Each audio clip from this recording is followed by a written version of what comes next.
This one has something sweet for the fellow traveler, if it entices. The finest skooma, the sweetest moon sugar, at a fair price, of course. Yeah, that's not going to happen. Nice doing business with you, friend. Take a look.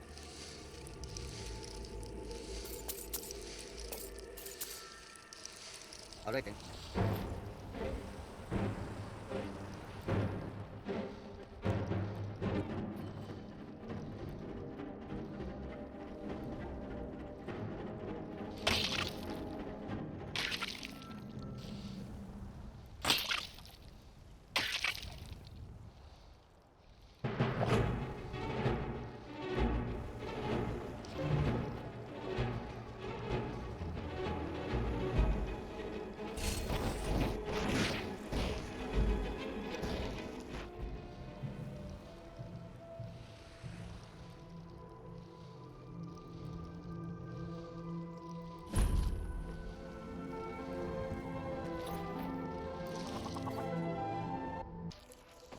I'm hoping to run my own inn someday. Fida's teaching me the innkeeper's trade. She runs the Four Shields. We could always use help picking crops if you need a few extra coins. Of course. Every night I pray that we don't get a visit from a dragon or that two armies don't show up to fight over the bridge. You ask if I'm worried. I'm terrified if you want the truth of it. But I have to stay strong for my wife and children. Both the Imperials and Stormcloaks have sent riders this way, scouting the bridge and the lands nearby. They stayed at the inn but didn't pay. They said soldiers don't need to pay because they're risking their lives to protect us. And that's not all. They took a heap of our lumber and one tried to have his way with my daughter. They think they can do whatever they want. I grew up an orphan on the streets of Markarth. I'd have died there too, but for the kindness of an old warrior named Logrove the Bent. Logrove rescued me and gave me enough money to get out of the city. I followed the Karth River north and came here. When I met Michelle, I knew this is where I belonged. I suppose that's it, really. Are you a soldier? One day, I'm going to be a soldier. You're not supposed to... Seen some mean-spirited folk pass through lately. Thought I was rid of those sorts when I left Markarth. You need to leave now.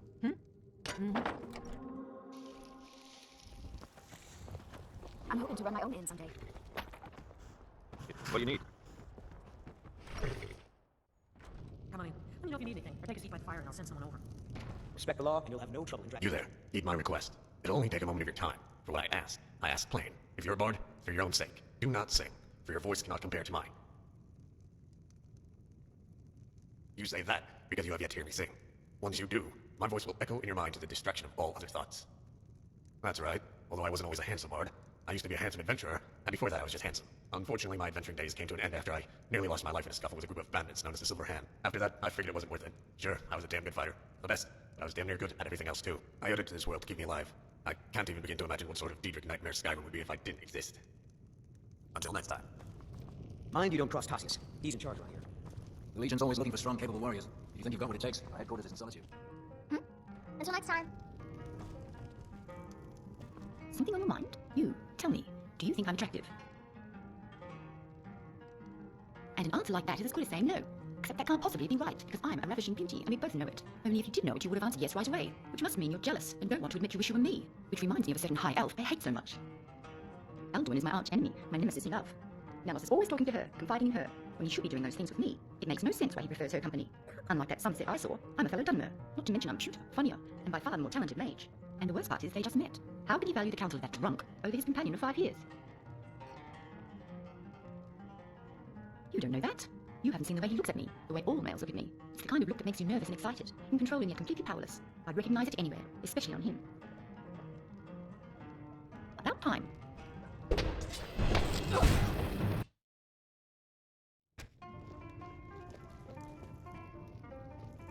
Make it quick. Fate is the name. Something different about you, I can tell. Hope you ain't here to cause trouble. People say there's someone in Riften that can change your face. Nords don't care much for matter. The college in Winterhold is about the only place it's not looked down on. Otherwise, you could talk to the Jarl's pet wizard in Solitude. Yeah, Need something? I'm hoping to run my own inn someday. You're not a thief, trying to rob me, right?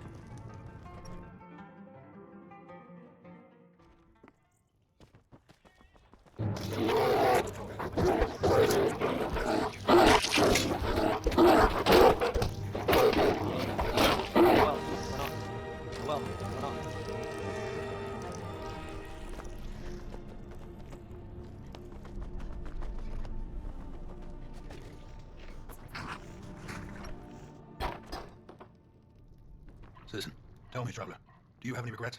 Of course you do. We all do. They say regrets are the foundation of wisdom, for if we do not regret our mistakes, we have damned to repeat them. Our successes, meanwhile, need not to be remembered, for they only serve to bolster our temerity. That is why a general is hunted not by his victories in the battlefield, but those that slip from his grasp. That is the way we are meant to live, always stumbling forward, looking back only to see how far we've come. For some things, such a task is simple: a hastily written report, a tactless reply, a spilled drink. For others, the tendrils run deeper, rooting your body in the earth. There is no way forward, not until you free yourself of the memory, not until you make things right. A thief, the one that got away, an imperial woman based on the reports, the lone operative. She's burglarized homes of a number of notable lords, thanes, and nobles. At times, she's even ransomed their children. She's outfoxed the city guard, evaded the Oculus, even managed to rankle prominent members of the Thieves Guild. Unfortunately, the resources of the Empire, exhausted in tracking her down, forced the Elder Council to suspend all pursuit. Given the state of the Imperial coffers, it was cheaper to let her run free and compensate the grief for their losses. Only I remain dedicated to the cause of justice, and where I lack in men and resources, I make up for in will. I've chased her across Tamriel for the last 15 years, and I believe I'm close enough to catching her. I'm not sure what I find more incredulous, that you were a thief, and that you advertised this fact at the office of the Penny Sacrificers. Either way, you're not my problem any longer. I'm retired. It's the only way I can pursue this case without being reprimanded by my superiors. So, can I help you? You think you lost. Time is down the road.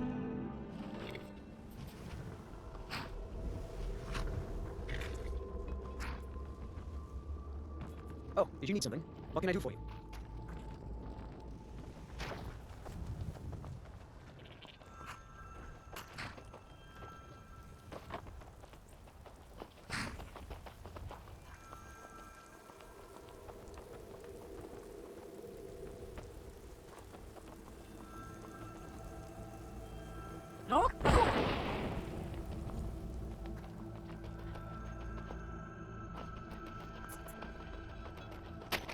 Working hard gives a man reason for drinking hard. Well, that and putting up with a wife like mine.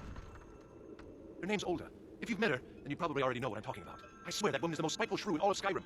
I think there's a chunk of ice where her heart ought to be. Hard to say. It's ancient. That much we know for sure.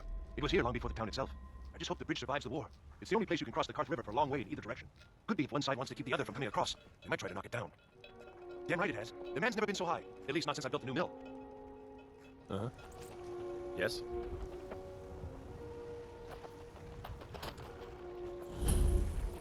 Keep walking, stranger.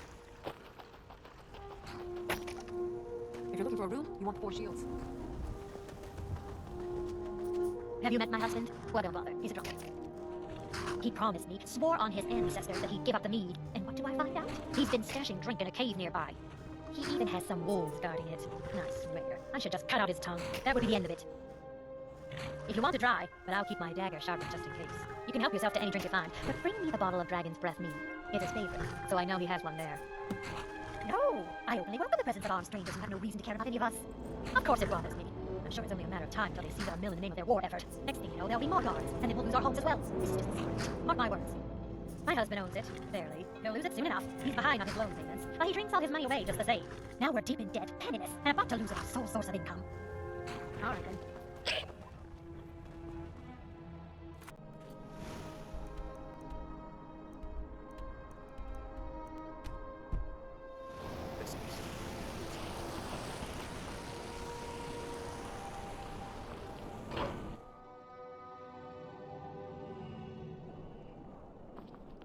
You like me, eh?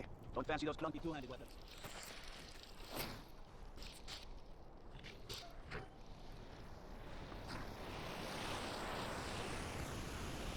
What happened to you, Tom? What's what I think was in mind? What do you want? You're too heavy-sided to get some rest. I'll send word to the Jarl.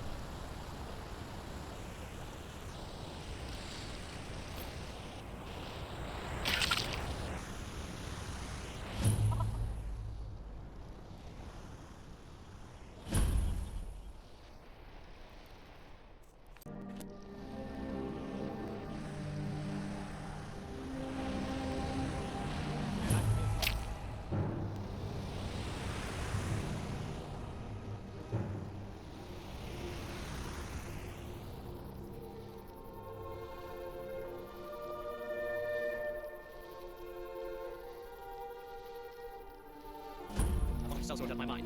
What's your tongue, native? You're legally sure there's no force war here. Oh, where would that be, Ivor? Will I sell my land to the Silverbloods? The Silverbloods have made you a very generous offer for this pile of dirt. I suggest you take it. If the Forsworn aren't attacking my town, the Nords are trying to force me off it. Robbery is what it is. The Silverbloods are trying to muscle in on my land. Forsworn attack the mines, and suddenly all these sellswords show up to help. They won't let anyone work until I sell it off. You can try, but I'd keep your sword arm ready if things get ugly. My family has owned Karthwasten for generations. Rare for anyone in the Reach that isn't a Nord. Not that it does me any good. Nords think I'm working for the Forsworn. Forsworn think I'm working for the Nords. A family of thieves, running their corrupt empire from Margarth. The Silverblood family own half the Reach, and they won't stop until they own all of it.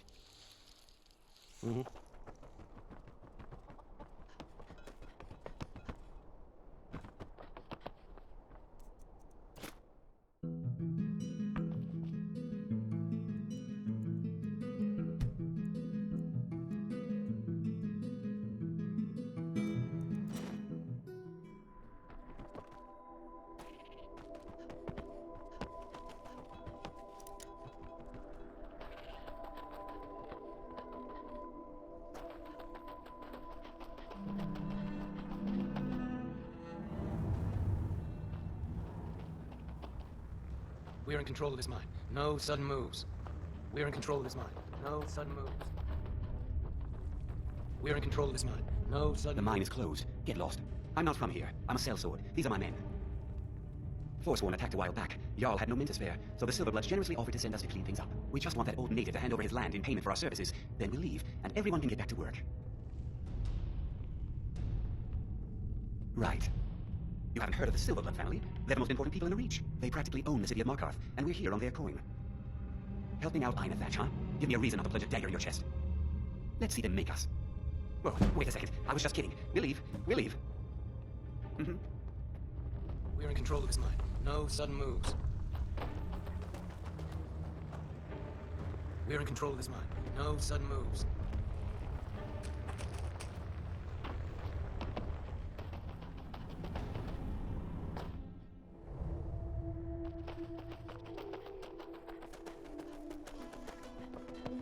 If the Forsworn aren't attacking, that won't be the last we hear from the Silverbloods. But at least we can get back to work. Thank you. You've done a good thing for me and my workers. Here, this is for you.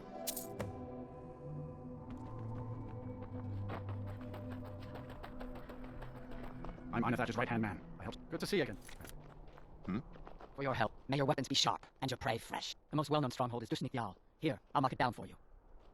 I work in the mines. I hunt. Everything else I do. You're not from here. We don't need to be talking. What do you want? I don't owe you anything, do I? No, we haven't. Forget what I said. Unless you have coin. And if you ever visit the pits, I hope you remember me well. I was going to get a job with the caravans when I heard there was a massacre in Karthwasten. Apparently, Ulfric and his army of furrest bears came and razed the city to the ground. I felt this raised an opportunity. No, you fool. To earn some capital. I did. I aimed to make my fortune on the pits. I lost much coin the first time around, and still owe a sizable debt. Nonsense. This job is temporary. Until I pay back my debtors, they won't let me back into the fights. I was going... Apparently, Ulfric and his army... Correct. Even better if they were too busy mourning the dead to notice Vokapi was taking a nap. To think I even dreamt of sleeping in the bed, it was not to be. I was going to... Apparently, Ulfric and his army... You're looking at it the wrong way. There's free room and free board. The work itself is hard, but only if you're actually working.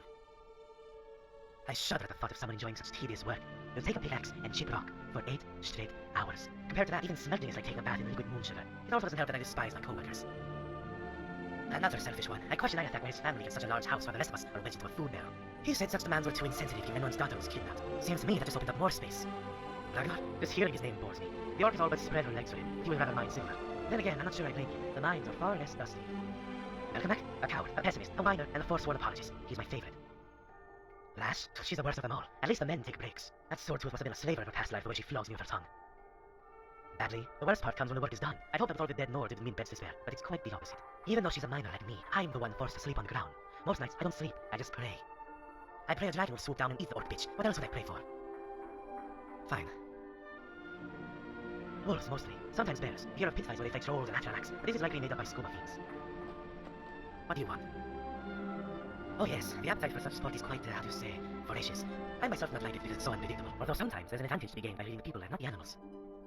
I got my start betting on the pit fight in Crags Lane Tavern over in the Rift. As a young feline traveling with the caravans, I've always had a good nose for wolves. I could tell the difference between a wolf that hungers for a fight and one that merely growls in fear. I simply applied that knowledge to the pits. Care to blow the cat a few settings? There are many things to watch for. For instance, people often mistake the bristling hair and bare fangs for aggression, when it's nothing more than a bluff. They watch the eyes, when the legs are what show the beast's intent. It's only when a wolf enters a crouch that it's truly prepared to fight.